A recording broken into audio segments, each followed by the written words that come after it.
بسم الله الرحمن الرحيم.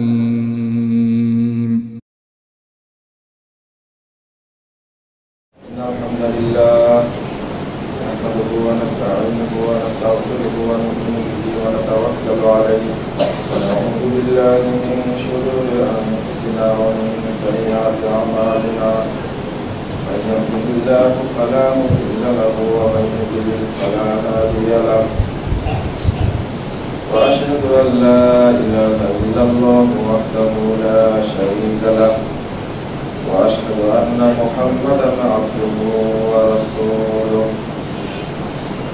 أما بعد فإن خير الحديث كتاب الله وخير الهدي هدي محمد صلى الله عليه وسلم وشر الأمور محدثاتها وكل محدثة بدعة وكل بدعة ضلالة وكل ضلالة في النار. فقد قال الله تعالى في كلامه المجيد والفرقان الحميد: أعوذ بالله من الشيطان الرجيم. ومن يكفر بالإيمان فقد حبط عمله وهو في الآخرة من الخاسرين.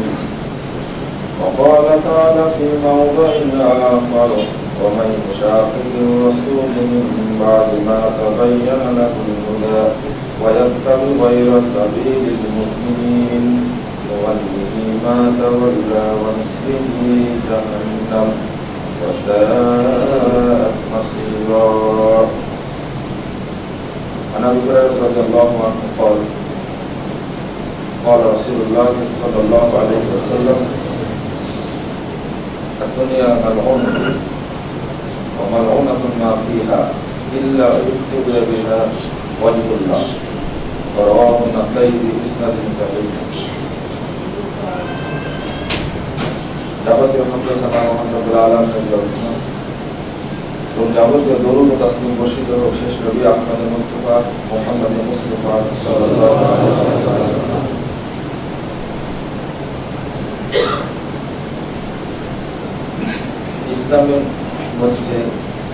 ইসলামের মধ্যে ফেরকাবন্দির কারণ এবং এর প্রতিকার এ বিষয়ে আপনাদের সামনে কয়েকটি কথা তুলে ধরব ইনশাআল্লাহ। ওয়া তাওফীকি ইল্লা বিল্লাহ আলাইহি তাওয়াক্কালতু ওয়া ইলাইহি উনীব।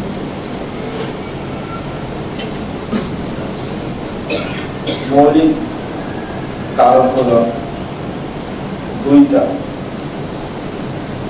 একটি হলো আকীদাগত দ্বন্দ্ব, আর একটি অপব্যাখ্যাগত দ্বন্দ্ব। আর এই অপব্যাখ্যার জন্য তৈরি করা হয়েছে নিজেদের রুচি অনুযায়ী উসুল বা মূলনীতি। প্রথমত আকীদার সাইডটা অত্যন্ত গুরুত্বপূর্ণ। সবচেয়ে গুরুত্বপূর্ণ বিষয় আকীদা, কারণ আমল ছাড়াই বহু মানুষ মুক্তি পেয়ে যাবে শুধু আকীদার কারণ। বিশ্বাস যার স্বচ্ছ, যার ফাউন্ডেশন ঠিক আছে, ওই ব্যক্তিকে আল্লাহ রাব্বুল আলামিন মানে আমলের ক্ষেত্রে ত্রুটি থাকলেও বা আমলের ক্ষেত্রে কমতি থাকলেও আল্লাহ তাকে মাফ করে দেবেন। আল্লাহ বলছেন: ওয়া ইয়াকফুর বিল ঈমান ফাকাদ হাবিতা আমালুহু। যে ব্যক্তি ঈমানের সাথে বিশ্বাসের সাথে কুফরি করে তার আমল সমূহ নষ্ট হয়ে যাবে। ওয়া হুয়া ফিল আখিরাতি মিনাল খাসিরিন। আর এই ব্যক্তি পরকালে ক্ষতিগ্রস্তদের অন্তর্ভুক্ত হবে, অর্থাৎ তারা জাহান্নামে যাবে, তাদের অন্তর্ভুক্ত হবে। সূরা মায়েদা ৫ নম্বর আয়াত। এর সাথে আরেকটি আয়াত সূরা মায়েদা ৮২ নম্বর আয়াত আল্লাহ রাব্বুল আলামিন বলেন: আল্লাযীনা আমানু ওয়া লাম ইয়ালবিসু ঈমানাহুম বিযুলমিন, সূরা আনাম 83 নম্বর আয়াত। যারা ঈমান এনেছে ওয়া লাম ইয়ালবিসু ঈমানাহুম বিযুলমিন, আর ঈমানের সঙ্গে শিরকের মিশ্রণ করেন, জুলুম মানে শিরক, উলাইকা লাহুমুল আমনু ওয়া হুম মুহতাদুন, তারা এই পৃথিবীতে এবং কিয়ামতের মাঠে সম্পূর্ণ নিরাপদ থাকে। ওয়া হুম মুহতাদুন, মূলত তারাই হেদায়েত প্রাপ্ত।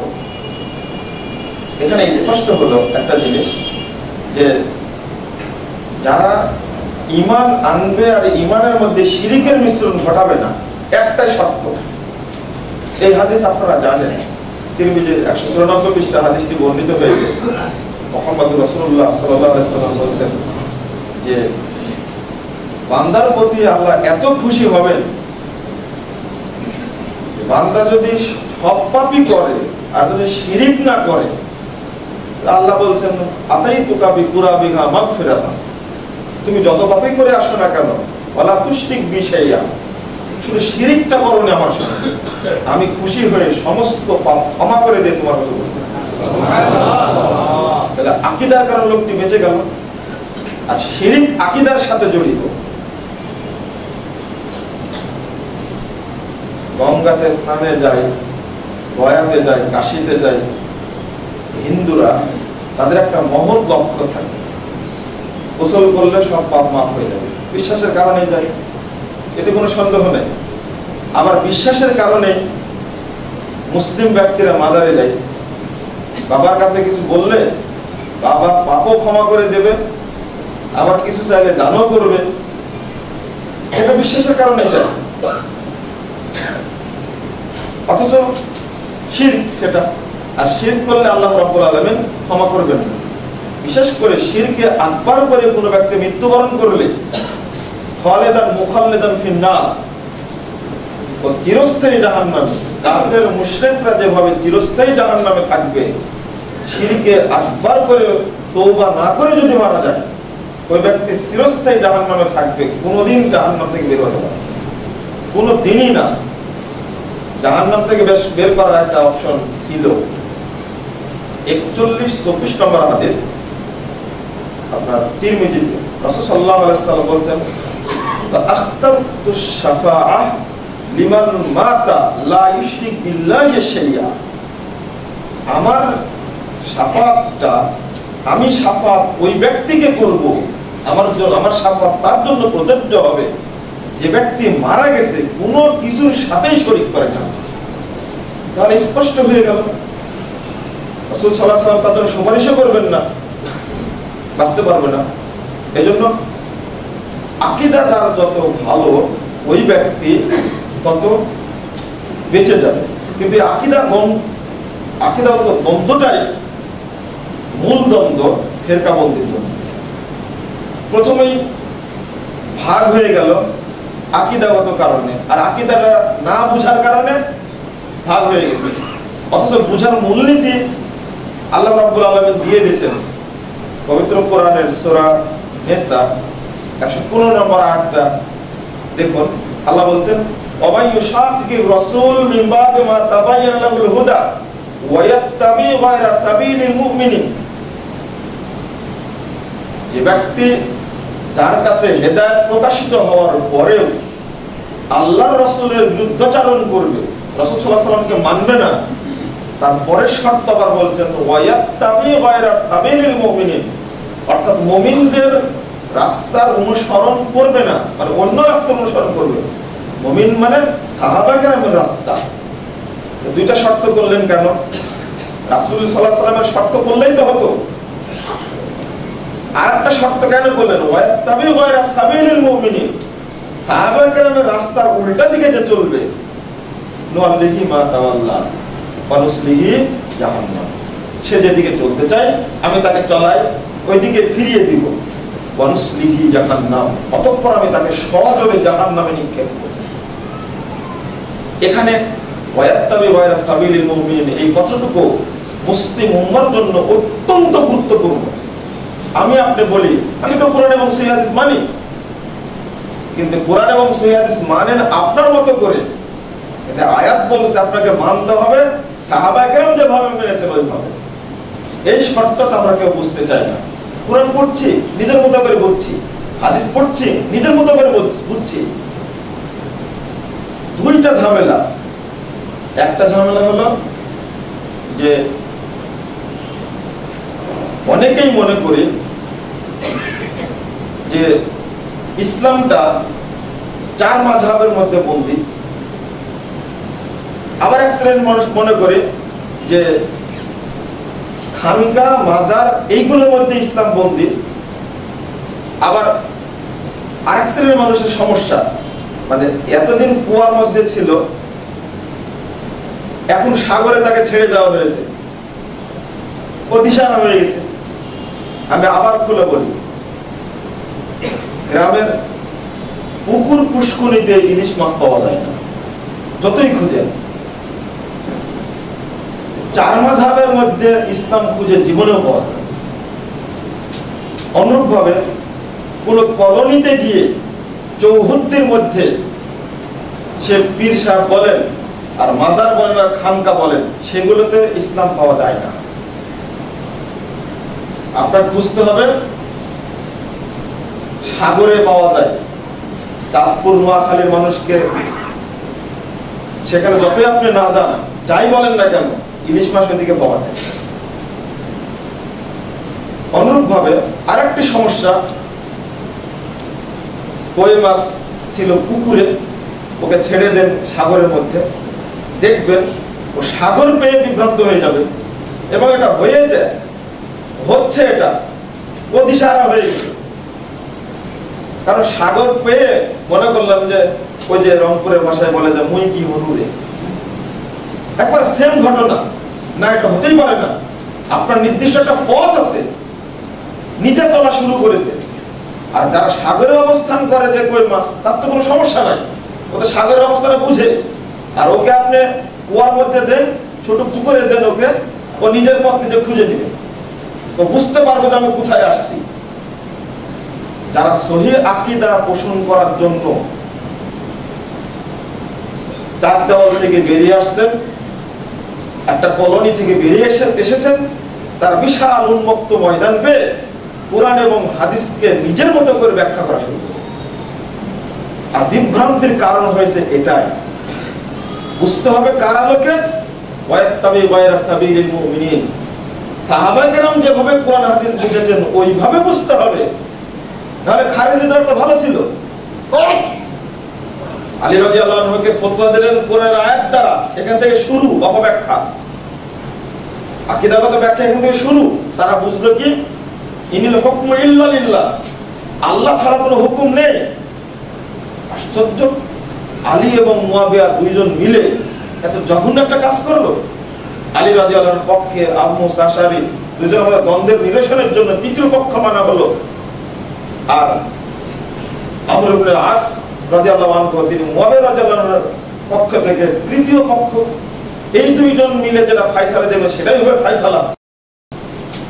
এবং খারেজিরা বলল যে এটা তো হতেই পারে না, কোরআন বিরোধী, এটা ইনিল হুকমু ইল্লা লিল্লাহ, আল্লাহ ছাড়া কোনো হুকুম নাই, কোরআন আয়াত নাযিল বন্ধ হয়ে গেছে, আল্লাহ রাসূল মারা গেছেন, আর এদের ফয়সালা মানবো মানে হতেই পারে না।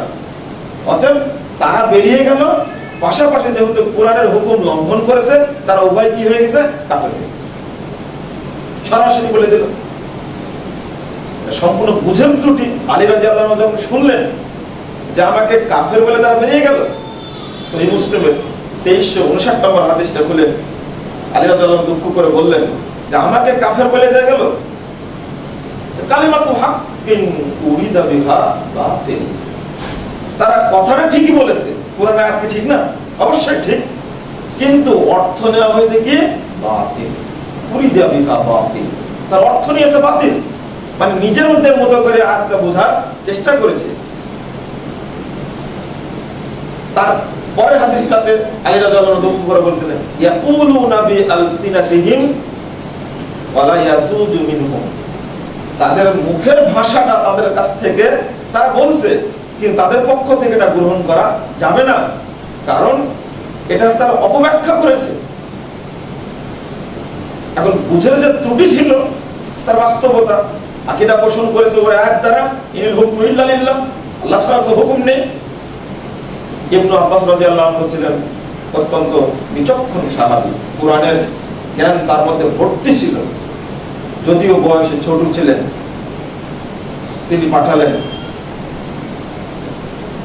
আলী রাদিয়াল্লাহু আনহু এই জায়গায় আরেকটা দুঃখ করে কথা বলেছিলেন, এটা মুসান্নিফ আব্দুর রাজ্জাক 18456 নম্বর হাদিসে আসছে কথাটুকু।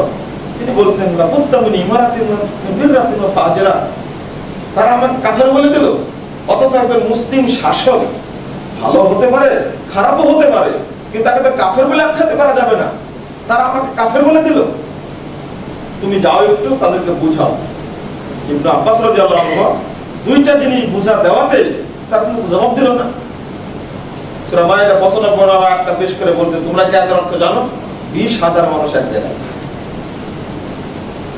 একটা দুম্বা মারা গেলে কেউ যদি মেরে ফেলে দুম্বা, আর ওই সমপরিমাণ দুম্বা ওই ব্যক্তিকে দিল কিনা, এই জন্য তৃতীয় পক্ষ নির্ধারণ কথা আল্লাহ রাব্বুল আলামিন বলে দিয়েছেন। একটা দুম্বা মারা গেলে, আমি একটা দুম্বা মেরে ফেলেছি, আপনার দুম্বা, আমাকে তো দেয়াত দিতে হবে, সম্পূর্ণ দিতে হবে। এই দুম্বাটা ওই দুম্বার মতো ছিল কিনা, এই জন্য একটা তৃতীয় পক্ষ মানার কথা আল্লাহ বলছেন। দুই পক্ষের যুদ্ধে হাজার হাজার মুসলিম ব্যক্তিরা মারা যাচ্ছে, এই জন্য কি তৃতীয় পক্ষ মারা যায় না? তৃতীয় পক্ষ কে মানবে? এটা তো তোমরা কেউ আয়াতটা বুঝেছো? সহিহ বুখারীর প্রসিদ্ধ হাদিস, মুআয বিন সাদ বিন মুআয রাদিয়াল্লাহু আনহুকে যখন বললেন বনু কুরাইজা যুদ্ধের সময় যে তোমরা এই দলিলটা পেশ করলেন, তারা যে তৃতীয় পক্ষ মেনেছিলেন রাসূল সাল্লাল্লাহু আলাইহি সাল্লামের উপস্থিতিতে, যখন তারা স্বীকার করলো হ্যাঁ সাদ বিন মুআয যেটা ফয়সালা দিবে আমরা সেই ফয়সালা গ্রহণ করব রাসূলের উপস্থিতিতে, আলা হুকম সাদ। তিনি অসুস্থ মানুষ, তাকে গাধার উপরে করে নিয়ে আসা হলো, আর রাসূল সাল্লাল্লাহু আলাইহি সাল্লাম তাদেরকে বললেন কুমু ইলা সাইয়্যিদিকুম ফানজিলুহু, মুস্তাদে আহমদের মধ্যে আছে, তাও তোমার নেতার দিকে এগিয়ে যাও, তাকে গাধা থেকে নেমে আসো।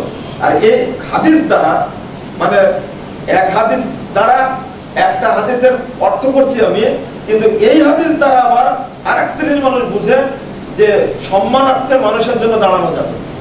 আর একটা বিপদ, একটা কুমু ইলা সাইয়্যিদিকুম, তোমাদের নেতার উদ্দেশ্যে দাঁড়িয়ে যাও, এগিয়ে যাও, অর্থ এগিয়ে যাও, ফানজিলুহু, তাকে নামিয়ে নিয়ে আসো।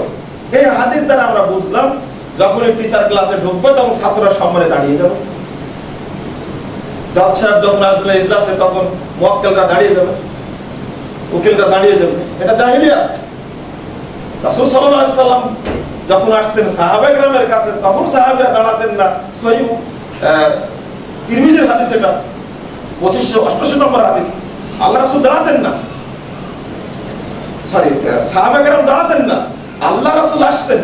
সবচেয়ে সম্মানিত মানুষকে রাসূল সাল্লাল্লাহু আলাইহি সাল্লাম কাদের কাছে? আমাদের কাছে সাহাবাদের কাছে সবচেয়ে প্রিয় মানুষ ছিলেন, তারাই দাঁড়াতেন না। এখন দাঁড়ানো লাগবে, হাদিসের অপব্যাখ্যা হয়ে গেছে। মুসনাদে আহমদ খুললে পাওয়া যায় ফানজিলুহু, তাকে তোমরা নামিয়ে নিয়ে আসো। তাহলে বোঝা গেল এমনি দাঁড়াতে বলেননি। আর ইলা সাইয়্যিদিকুম যখন বলা হয়েছে, লি সাইয়্যিদিকুম বলা হয়নি। এটা আরবি একটা ব্যাকরণগত ব্যাখ্যা আছে, ওদিকে গেলাম না। এক, তিনি যে অসুস্থ ছিলেন তার বাস্তব হাদিস হয়ে হাদিসে আসছে যে খাইবারের যুদ্ধে তার রগ গুলো কেটে গেছিল। আয়েশা রাদিয়াল্লাহু আনহা বলছেন, আমি দেখতে পাচ্ছি আল্লাহ রাসূল সেবা করার জন্য মসজিদে নববীতে তাকে রেখে দিয়েছে, তার রক্ত গড়িয়ে তাবু ছেড়ে বেরিয়ে চলে যাচ্ছে। আর ওই অবস্থায় তাকে ধরে নিয়ে আসা হলো, নিয়ে এসে তিনি যে ফয়সালা দিলেন তৃতীয় পক্ষ হয়ে, ওই ফয়সালায় বনু কুরাইজা মেনে নিল। ইবনে আব্বাস রাদিয়াল্লাহু আনহু যখন বললেন তখন 20,000 লোকের মধ্যে 12,000 লোক ফিরে চলে আসলো। আলহামদুলিল্লাহ। তো সবাই যে ফিরে আসবে না এটা তো প্রমাণ। 8,000 লোক আসেনি, শুধু এখানে অপব্যাখ্যা করলো।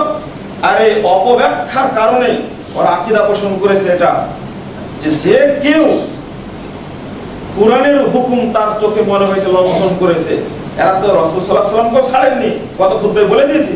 আল্লাহ রাসূলকে বলছে এই দিলে মুহাম্মদ, মুহাম্মদ তুমি ইনসাফ করো, তোমার ইনসাফ হচ্ছে না, নাউযুবিল্লাহ। আল্লাহ রাসূল ওয়াইহা ইয়াদব ওয়া ইল্লাম ইয়াদিল ফামান ইয়াদিল, আমি যদি ইনসাফ না করি পৃথিবীর কে ইনসাফ করবে, ধমক দিয়ে দিলেন। আর এই আকীদার কারণে পৃথিবীতে তাদের কোনো আমল আল্লাহর দরবারে কবুল হবে না, যদিও আমল তারা সবচেয়ে ভালো করবে।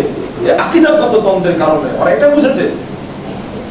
এখানে একটা জিনিস আপনাদের পার্থক্য করে দিই। হ্যাঁ, ওই হাদিসে সাদ বিন মুআয রাদিয়াল্লাহু আনহু ফজিলত বর্ণিত হয়েছে, তিনি যখন মৃত্যুবরণ করেন রাসূলুল্লাহ সাল্লাল্লাহু আলাইহি ওয়াসাল্লাম বলেছেন ওয়াহতাজ্জালাহু আরশুর রহমান, তার মৃত্যুতে আল্লাহর আরশ কেঁপে উঠেছে। অত্যন্ত মর্যাদাবান মানুষ ছিলেন। এখানে মূল কারণ দেখেন আকীদাগত দ্বন্দ্ব। তিনটা জিনিসের সমন্বয় নিয়ে ঈমান, আত-তাসদীক বিল জিনান, আল-ইকরারু বিল লিসান, ওয়াল আমালু বিল আরকান। অন্তরে বিশ্বাস, মুখে স্বীকৃতি আর কাজে বাস্তবায়ন, এই তিনটার সমন্বয়ে ঈমান। এখন তিনটার সমন্বয় যদি তিনটাকেই মূল ভাবেন আপনি, তাহলে বুঝতে হবে আপনি খারিজি হয়ে গেলেন। অন্তরে বিশ্বাস, মুখে স্বীকৃতিতে ত্রুটি হয় না, কিন্তু কাজে যে ত্রুটি হয়ে যায় তখন কি হবে? খারিজিরা এই তিনটা বিষয়কেই মূল মনে করলো। আকীদাগত দ্বন্দ্বের শুরু তিনটে বিষয়ই মূল। কেউ যদি অন্তরে বিশ্বাস করে, মুখে স্বীকৃতি না দেয়, আমল না করে বা ত্রুটি থাকে, তাহলে ওই ব্যক্তি সরাসরি কি কাফের। মুরজিয়ারা বলল অন্তরে শুধু বিশ্বাস থাকলেই হবে, স্বীকৃতি দেওয়ার দরকার নেই, আমল করার দরকার নেই। এটা আপনার মুতাজিলিরা।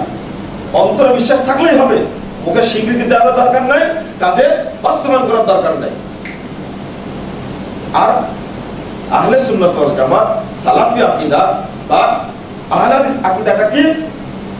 মুখে অন্তরে বিশ্বাস, মুখে স্বীকৃতি, এই দুইটা হলো মূল, আর আমল হলো তার শাখা। তিনটাই যদি মূল ধরা হয় তাহলে তো আপনি কাফের হয়ে যাবেন। কিভাবে? এটা দলিল পেশ করতে হবে আপনাকে, যে কেন কাজে বাস্তবায়ন করা লাগবে। আপনি তো অনেক সময় কাজ করতে পারেন না, শরীয়তে আছে অনেক কিছুই, আপনি অনেক সময় সেইটা বাস্তবায়ন করতে পারেন না, না করলে আপনি কাফের হয়ে যাবেন। কারণ এটা ঈমানের যদি কি মনে মূল মনে করেন ওইটাকে। আবার দেখা যাচ্ছে ওই যে 100 জন মানুষকে হত্যা করার পরে লোকটি তওবা করলো, ক্ষমা করেননি আল্লাহ? করেছেন? তত আমলও নাই। সহিহ বুখারী হাদিস 3470 নম্বর হাদিসটা খুলে দেখবেন আপনি। পানি সিরাতের মধ্যে গল্প করলেন না রাসূলুল্লাহ সাল্লাল্লাহু আলাইহি সাল্লাম? আর ওই ব্যক্তি সম্পর্কে বললেন রাসূল সাল্লাল্লাহু আলাইহি সাল্লাম তার ছেলেদেরকে বললেন, যখন আমি মারা যাব আমাকে পোড়াবা, পোড়ার পরে এক ভাগ মাটিতে দিবা আর এক ভাগ পানিতে দিয়ে দিবা। এই হাদিসটা ৭৭৫৬ নম্বর হাদিস সহিহ মুসলিমের। এটা কি করবেন? ওই হাদিসের শুরুতে আছে লাম ইয়ামাল হাসানাতান কত। রাসূল সাল্লাল্লাহু আলাইহি সাল্লাম বলেছেন ও জীবনে একটি নেকির কাজও করে। কি এই লোকটি জান্নাতে যাবে না জাহান্নামে যাবে? জান্নাতে যাবে না। আল্লাহ জিজ্ঞেস করলেন, আবার তাকে জমা করলেন, জিজ্ঞেস করলেন লিমা ফাআলতা হাযা, তুমি কেন এটা করেছো? সে জবাব দিল যে মিন খাশিয়াতিক ইয়া রাব্বি ওয়া আনতা আলাম, হে আমার রব আপনি ভালো জানেন কেন করেছি, আর এটা আপনার ভয়েই করেছি।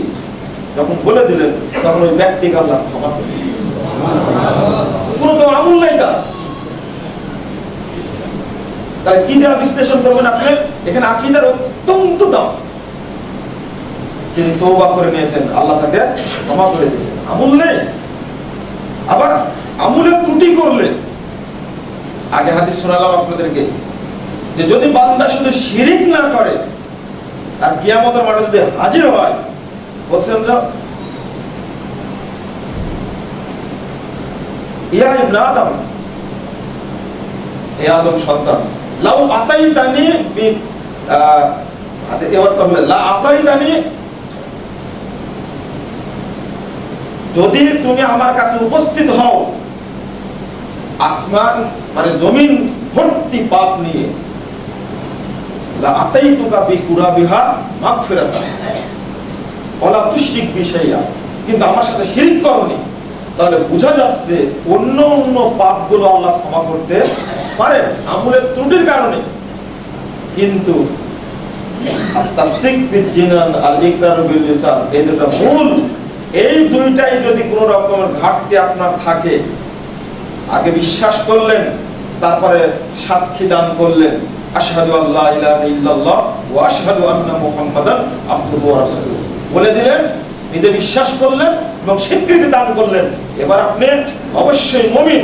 তবে আমলটা তার কি শাখা, আর তিনটাকে মূল মনে করলে কোনো আমলের ত্রুটি হয়ে গেলেন আপনি খারিজ হয়ে গেলেন।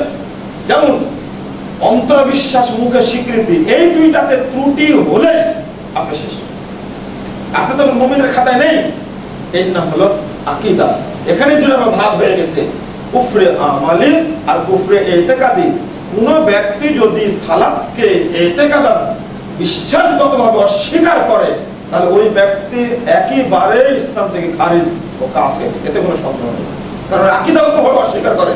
কোন ব্যক্তি যদি আকীদাগতভাবে আল্লাহকে না মানে, রাসূলকে না মানে, বিশ্বাস না করে, ও কাফের, এতে কোনো সন্দেহ নেই। কিন্তু যদি বিশ্বাস করে, আমলে কুফরি করে, এই ব্যক্তিকে আপনি মুসলিম থেকে বের করে দিতে পারবেন না।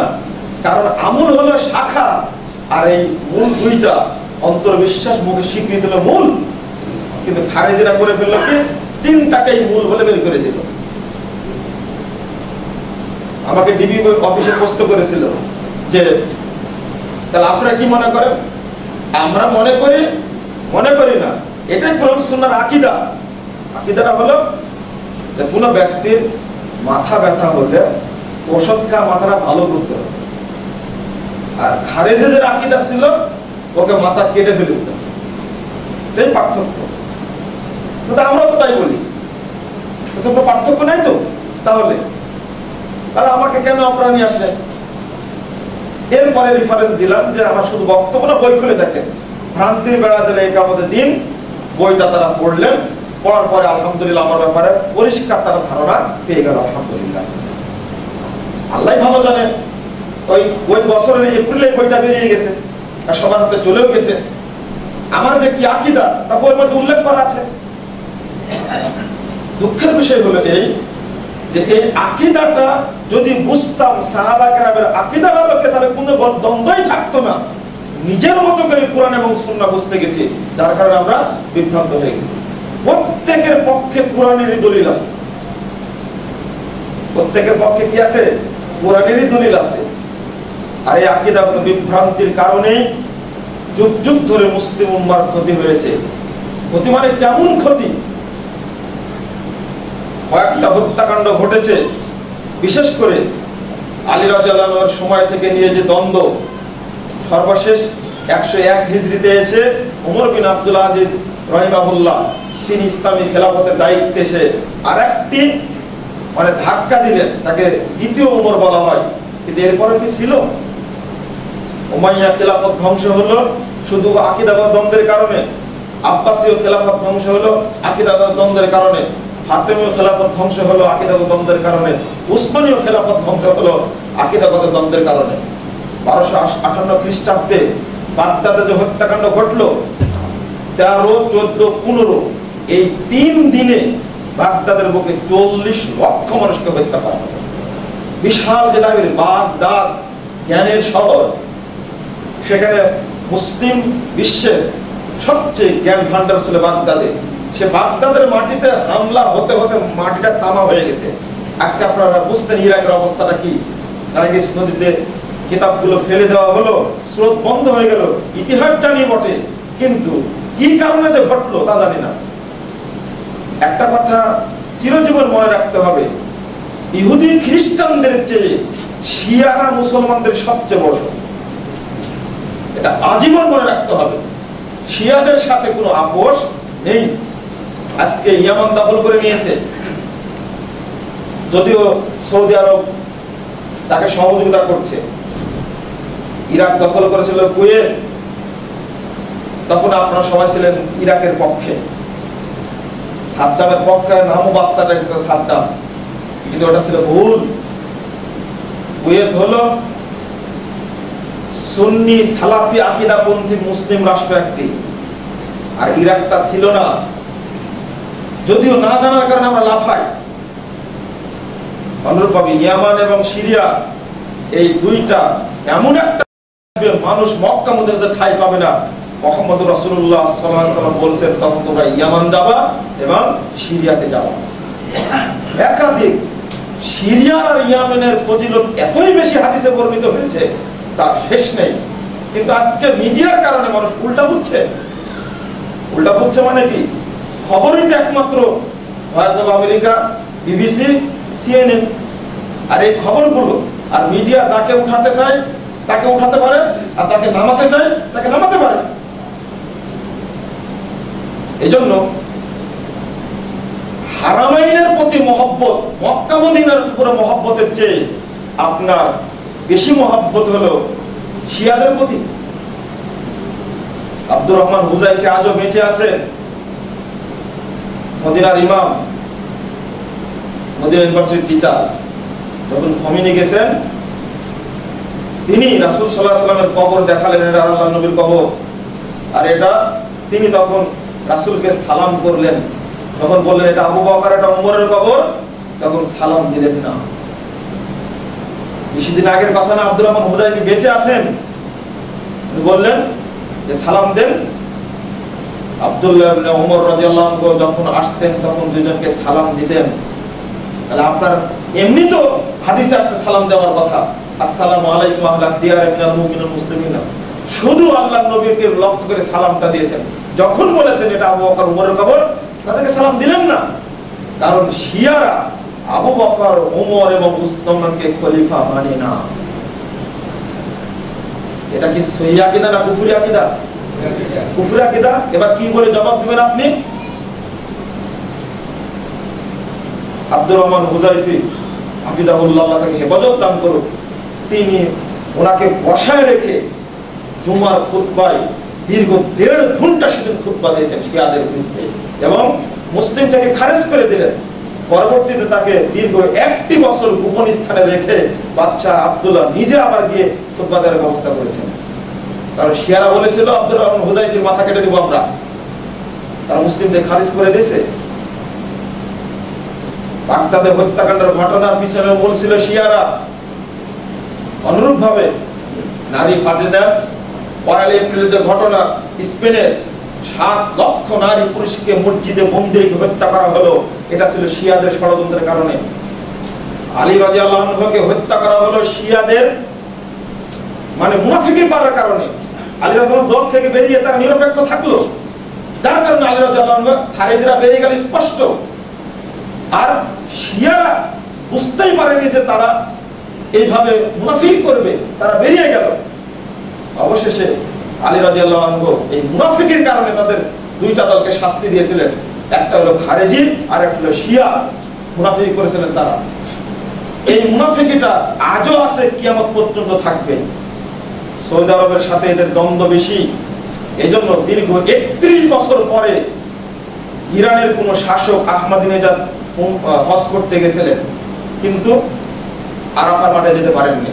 এর আগের কোন খুতবায় আমি বলেছিলাম, জ্যামের কারণে, সময়ের কারণে যেতে পারেননি। তাহলে শিয়া এবং সুন্নি চরম দ্বন্দ্ব। আর এই দ্বন্দ্বের কারণে এই কথাটাও আপনাদের বলে দিই একটু, সেটা হলো ইখওয়ানীদের সাথেও বিরাট দ্বন্দ্ব রয়েছে। সৌদি আরবের আকীদা, সালাফি আকীদার দ্বন্দ্ব রয়েছে, চরম দ্বন্দ্ব। তার কারণে আজকে বৈধ শাসক বলে শিয়াদের বিরুদ্ধে, হাইসে শিয়াদের বিরুদ্ধে বিমান হামলা চালাচ্ছে সৌদি আরব, কিন্তু মুরসি কি বৈধ শাসক ছিল না? গণতান্ত্রিক ভাবে নির্বাচিত শাসক মুরসি, কিন্তু সৌদি আরব তার বিরুদ্ধে কথা বললো না কেন? এখানে রয়েছে আকীদাগত দ্বন্দ্ব। মিস্টার গান্ধী বলেছিলেন, রাজনীতি যদি শিখতে চাও তো উমরের কাছে শিখো, তবে সময় লাগবে 3000 বছর।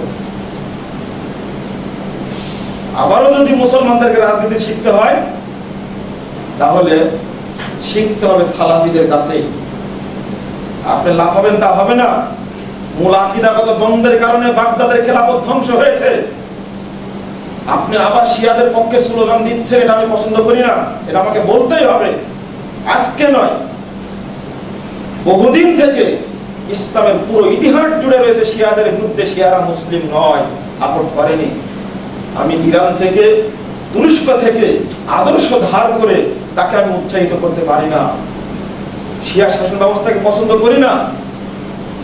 আজকে যদি শিয়ারা ইয়ামান দখল করে দেয়, কালকে হারামাইনের উপরে আক্রমণ করবে, তখন আপনি মুসলিম অবস্থা দিয়ে কি করবেন? এমনিতেই সমস্যা সৌদি আরবে। দীর্ঘ 1 বছর আগে পর্যন্ত শিয়ারা আসতো, শিয়ারা আজও সালাত আদায় করে না মসজিদে নববীতে, আজও সালাত আদায় করে না। ওরা কবরে সালাম দিয়ে বেরিয়ে আসে, ওদের বিশ্বাস যে মসজিদে নববীতে সালাত হবে না, এখানে আবু বকর ওমরের কবর আছে, তাই আজও বিশ্বাস। আপনি প্রমাণ নেন। তারা হজ করতে, উমরা করতে, তারা সারাদিন ঘুরবে, সালাম দিয়ে বেরিয়ে আসবে, সালাতের সময় সালাত পড়বে না ওরা। আজও তাদের আকীদা। ওই আকীদার সাথে আমার চিরদিনের জীবনের দ্বন্দ্ব। আমি কোনোদিন মানতে পারি না এই আকীদাকে, আমি বিশ্বাসই করি না। 1258 খ্রিস্টাব্দে ঘটনা ঘটলো, এমনকি 1924 সালের ঘটনা, উসমানীয় খেলাফত ধ্বংস হয়ে ফিলিস্তিনে কাদের আদালতে আসছিল? কোথায় ঘটেছে 1187 খ্রিস্টাব্দের ঘটনা, আর কোথায় 1917 সালে 1187 খ্রিস্টাব্দে ক্রুসেড যুদ্ধ ঘোষণা করেছিল খ্রিস্টান ইহুদিরা। কারণ সেই দিন তারা পরাজিত হয়েছিল হিট্টিনের ময়দানে সালাউদ্দিন আইয়ুবীর কাছে।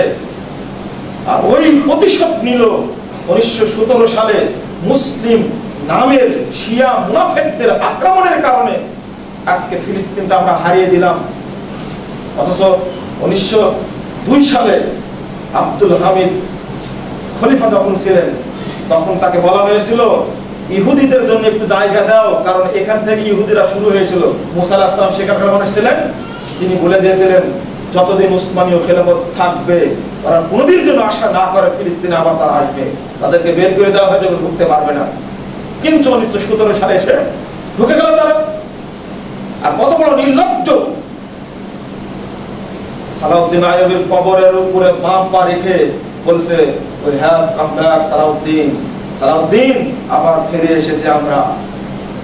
আর ফরাসি জেনারেল গুরিয়ার বলল যে টুডে ইজ দ্য ক্রুসেড, আজকেই ক্রুসেড শেষ হয়ে গেল। শুরু হয়েছিল 1887 সালে, সরি 1187 খ্রিস্টাব্দে শুরু হয়েছিল, শেষ হলো 1917 সালে। এদের পরিকল্পনা থাকে দীর্ঘ পরিকল্পনা। গত 1 বছর আগে 500 বছর পূর্তি উপলক্ষে, কিছুদিন আগে 500 বছর পূর্তি উপলক্ষে তারা একটা সম্মেলন করে টার্গেট নিয়েছে, আগামী 50 বছরে মধ্যপ্রাচ্যের যত মুসলিম রাষ্ট্র আছে সবগুলোকে আমাদের দখলে রাখতে হবে। একজন বিদেশি লেখক লিখেছেন একটি কথা, যে পুরো ইহুদিরা সংখ্যায় কম হলেও পুরো বিশ্ব তারাই শাসন করছে।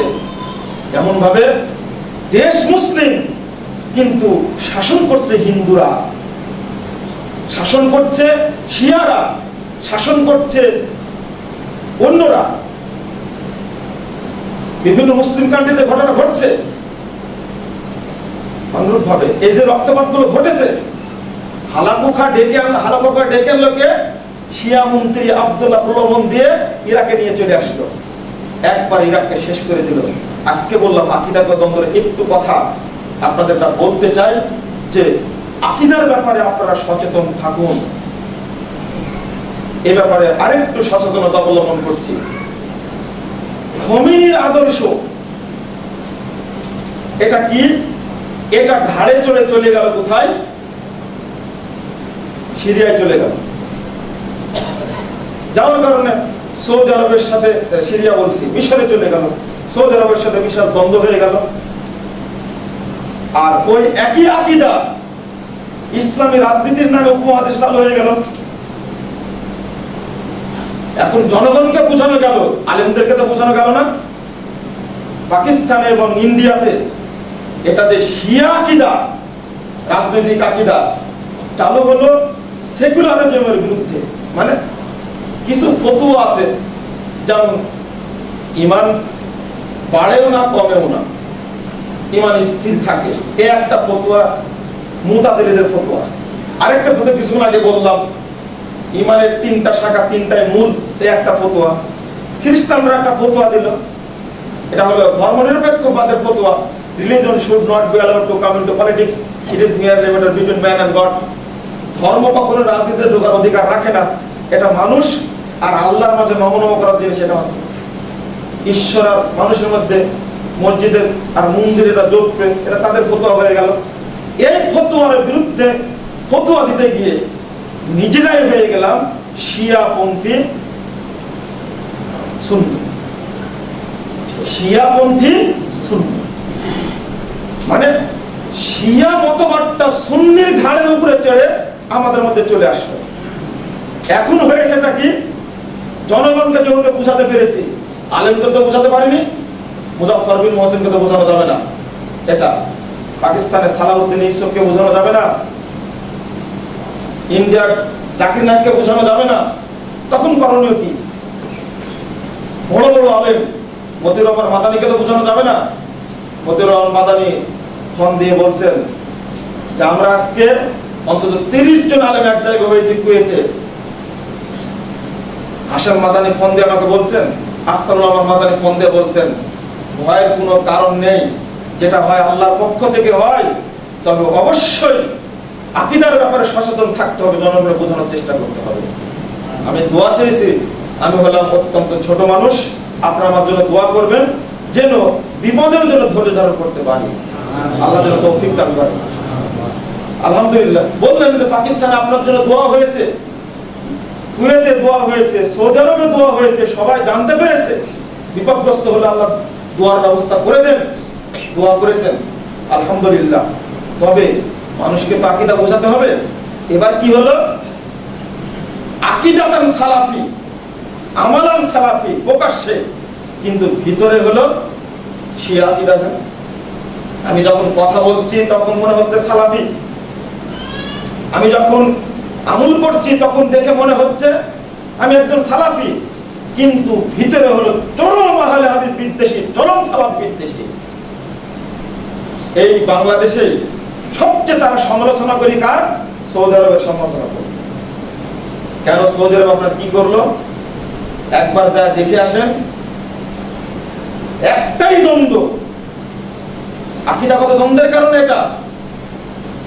আল্লাহর অশেষ রহমত, সৌদি আরবে অর্থাৎ আরব ভূখণ্ড একটি রাষ্ট্র, যে রাষ্ট্রগুলোতে পীর পূজা, কবর পূজা, খানকা পূজা, গাছ পূজা, পুকুর পূজা, মাছ পূজা, কচ্ছপ পূজা হয় না, শিরক সেখান থেকে মুক্ত করেছে আল্লাহ রাব্বুল আলামিন। যতই বিরোধিতা করেন না কেন, আল্লাহর পক্ষ থেকে রহমত নাযিল হবে। অন্য পাপগুলোকে আল্লাহ ক্ষমা করেন, কিন্তু শিরককে কি ক্ষমা করেন? তার শিরকের তাওহীদের ব্যাপারে কড়া। মুহাম্মদ বিন আব্দুল ওয়াহাব রাহিমাহুল্লাহ 1113 খ্রিস্টাব্দে 13 হিজরিতে তিনি একবারে সৌদি আরব, মধ্যপ্রাচ্যের সমস্ত দেশগুলো থেকে পীর পূজা, কবর পূজা ভেঙে চুরমার করে দিয়েছিলেন। মিশরটা বাকি ছিল। বড় একজন আলেমকে জেলখানায় জিজ্ঞেস করেছিলাম, বলুন তো দ্বন্দ্বগুলো হয় না কেন সৌদি আরবে? জঙ্গিরা ওখানে ঢুকতে পারে না, কুয়েতে ঢুকতে পারে না, দুবাইয়ে ঢুকতে পারে না, মালয়েশিয়া ঢুকতে পারে না, ইন্দোনেশিয়া ঢুকতে পারে না, ইয়েমেনের কথাও বলেছিলাম, বাহরাইনে ঢুকতে পারে না। বিশাল বোমা হামলা হয়ে সিরিয়া শেষ হয়ে গেল, মিশর বোমা হামলা হয়ে শেষ হয়ে গেল, পাকিস্তান বোমা হামলা বাংলাদেশে হচ্ছে, ওগুলো তো হয় না কেন? উনি এক বাক্যে উত্তর দিলেন, তুমি ভেবে উত্তর চেয়েছো, ভেবে উত্তর তোমাকে দিব না, আমি এখনো উত্তর দিচ্ছি। সেখানে হলো রাসূলুল্লাহ সাল্লাল্লাহু আলাইহি ওয়াসাল্লাম এবং সাহাবা কেরাম আকীদা বিরাজমান, সেখানে আল্লাহ নিরাপত্তা দান করেছেন। সুবহানাল্লাহ। কোরআনের আয়াত, আল্লাযীনা আমানু ওয়া লাম ইয়ালবিসু ঈমানাহুম বিযুলমিন উলাইকা লাহুমুল আমনু ওয়া হুম মুহতাদুন। আল্লাহর জ্বলন্ত আয়াতের প্রমাণ, যারা ঈমান আনবে, ঈমানের সাথে শিরক মিশ্রিত করবে না, আল্লাহর পক্ষ থেকে তাদের উপরে নিরাপত্তা পাবে। সুবহানাল্লাহ। ইয়ামানে মুসলিম ব্যক্তিরা আছে, সেখানে অধিকাংশ হলো সালাফি, অধিকাংশ হলো সহিহ আকীদার মানুষ।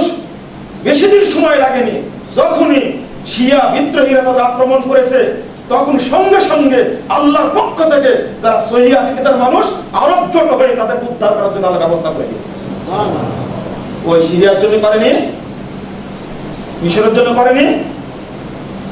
কারণটা কি? নিরাপত্তা তো আল্লাহর পক্ষ থেকে নাজিল হবে। যে দেশে মাজার পূজা চলে, কবর পূজা চলে, ওই দেশে কখনো আল্লাহর পক্ষ থেকে রহমত নাজিল হতে পারে না। তুমি দোয়া করো আল্লাহ যেন ব্যবস্থা করে, কারণ আহলে হাদিসরা শিরিক কন্ত বেদাত করে না, আর যারা শিরিক বেদাত করে তাদের আর্তনাদ, তাদের কান্না আল্লাহ পর্যন্ত পৌঁছে না। এই বাস্তবতা চোখের সামনে দেখেন। অতএব আকীদাগতভাবে স্বচ্ছ ধারণা রাখো, সামনে এগিয়ে চলুন। আর একটা পয়েন্ট বলতে চেয়েছিলাম, সেটা হলো অপব্যাখ্যা বলবো না, সময় নেই।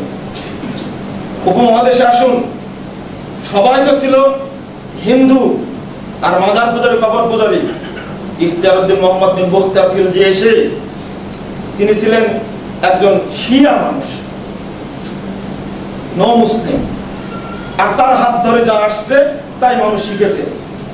ইসলাম ঢুকলো চট্টগ্রাম হয়ে, তাকেও বলি আমরা দারুল ইসলাম, কিন্তু বাংলাদেশকে আমরা বাবুল ইসলাম বলতে পারি। তাহলে এদের ঢুকেছিল, এখান থেকে আদা হাদিয়া পাঠালেন সেই সময়ে। এই সমস্ত মানুষদের আকীদা এখনো চিটাগংয়ের মানুষ আরবিতে কথা বলে, অনেক আরবি শব্দ সেখানে পাওয়া যায়। বণিকদের সাথে সম্পর্কে ঘটনা ঢুকলো। এটা এত তাড়াতাড়ি এমনটা হলো কেন?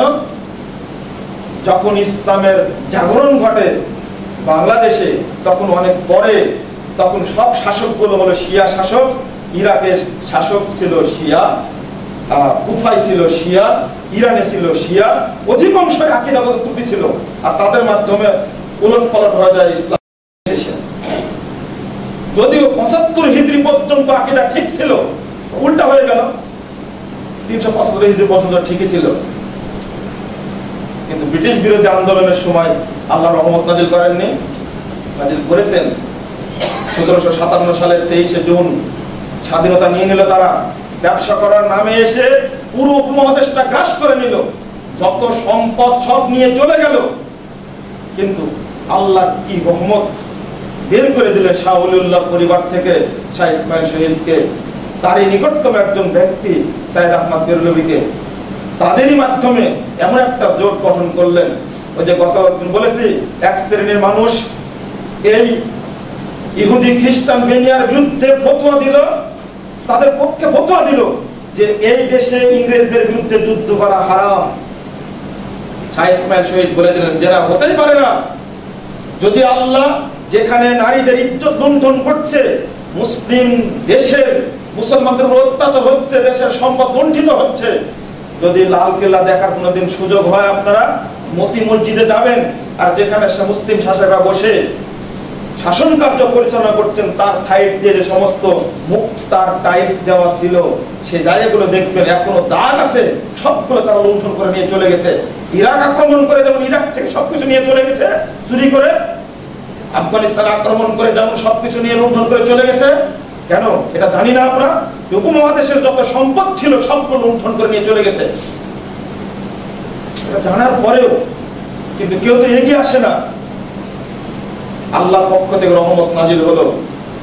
শাহ ইসমাইল শহীদ বুঝিয়ে দিলেন, প্রথম হাত দিলেন শিরিকে। যারা শিরিক করবে তারা আমার কাছ থেকে চলে যাও, বিরোধী হলে আল্লাহর পক্ষ থেকে ব্যবস্থা হবে। তিনি বললেন শিরিক কিভাবে চালু আছে। শিরিকের বিরুদ্ধে তো বললেন, তাকবিয়াতুল ঈমান প্রথম বই লিখলেন। প্রথম আকীদা সংস্কার করবেন, তাই বই লিখলেন, প্রথম বই তাকবিয়াতুল ঈমান। এরপরে বই লিখলেন তানবীরুল আইনাইন ফি ইসবাতি রাফিল ইয়াদাইন, অর্থাৎ উপমহাদেশের বুকে রফুল ইয়াদাইন অর্থাৎ সালাতে রফুল ইয়াদাইন যারা করে তারাই হলো সাচ্চা প্রকৃত মুসলিম। এটা বের করার জন্য তিনি এই বই রচনা করলেন। পরিষ্কার করে দিলেন, বলে দিলেন দেখো তোমাদের মধ্যে শিরক চালু আছে, শিরক ছাড়ো। কি কি ভাবে শিরক? শিরক 5 ভাবে চালু আছে। তিনি প্রথম বলে দিলেন আশরিকু ফিল ইলম, আশরিকু ফিল ইবাদা, আশরিকু ফিল আদা, আশরিকু ফিল মুহাব্বা, আশরিকু ফিল মুআমালা। এই 5 প্রকার শিরক, জ্ঞানগত শিরক, ভালোবাসায় শিরক, ইবাদতের শিরক, মুআমালায় শিরক। সুতরাং তোমরা এই শিরকগুলো বর্জন করো। আর শিরক না বর্জন করা পর্যন্ত আল্লাহর পক্ষ থেকে রহমত হবে না,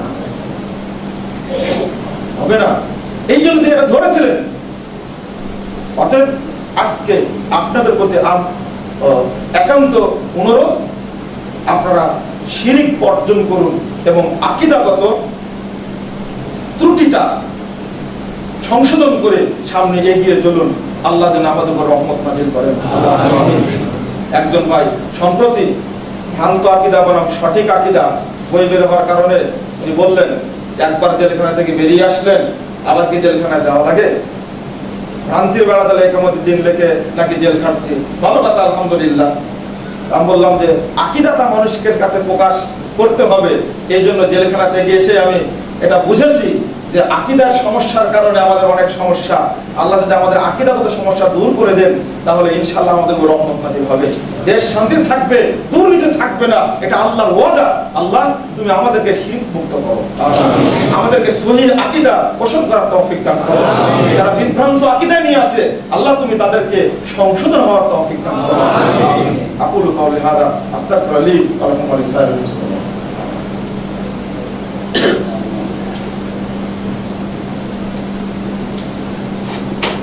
الحمد لله وحده والصلاة والسلام على من لا نبي بعده. اللهم صل على محمد وعلى آل محمد كما صليت على إبراهيم وعلى آل إبراهيم إنك حميد مجيد. اللهم بارك على محمد وعلى آل محمد كما باركت على إبراهيم وعلى آل إبراهيم إنك حميد مجيد. ربنا آتنا في الدنيا حسنة وفي الآخرة حسنة وقنا عذاب النار. ربنا اغفر لنا ذنوبنا وكفر عنا سيئاتنا وتوفنا مع الأبرار. আমি একটা জিনিস বুঝাতে চেয়েছিলাম, সময় হলো না, আগামী কখনো খোদা হলে বুঝাই দেব ইনশাআল্লাহ, ভুলে গেছি মাঝখান থেকে। ربنا اغفر لنا ذنوبنا وكفر عنا سيئاتنا وتوفنا مع الأبرار. رب اغفر وارحم وأنت خير الراحمين. اللهم أعز الإسلام والمسلمين. اللهم أعز الإسلام والمسلمين. اللهم أعز الإسلام والمسلمين. اللهم انصر من نصر دين محمد صلى الله عليه وسلم واجعلنا منهم، واخذل من خذل دين محمد صلى الله عليه وسلم ولا تجعلنا منهم. ربنا اغفر لنا ذنوبنا وكفر عنا سيئاتنا وتوفنا مع الأبرار. ربنا آتنا في الدنيا حسنة وفي الآخرة حسنة وقنا عذاب النار. ربنا تقبل منا إنك أنت السميع العليم وتب علينا إنك أنت التواب الرحيم. وصلى الله على النبي.